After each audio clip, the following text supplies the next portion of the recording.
Isang Diyos ay walang katumbas at ito ay ang paraiso. Sabi ng Rasul sallallahu alaihi wasallam, man qala la ilaha illallah dakhulun al-jannah. Sino magsabi ng la ilaha illallah, walang Diyos na dapat sambahin maliban sa Allah, siya ay makapapasok sa paraiso. So inshallah, Brad, bibigkasin niya sa Arabic at uulitin mo lang, yun lang kasimple. At ang sasabihin ko mamaya sa Tagalog kung ano ang kanya sasabihin niya. Okay? Bismillah. Ashhadu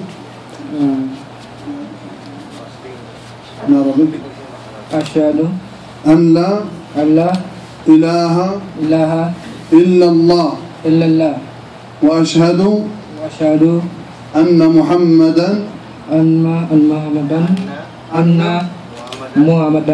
Rasul Allah wa anna al-jannata haq wa anna an-nar haq wa anna Isa Abdullah wa Rasul. Allahu Akbar.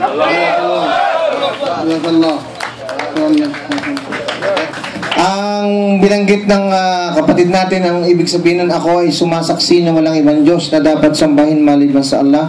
Ako ay sumasaksi na si Muhammad ay sugo at alipin ng Allah. Ako ay sumasaksi na si Jesus ay alipin at sugo ng Allah. Ako ay sumasaksi na totoo ang impyerno at totoo ang paraiso.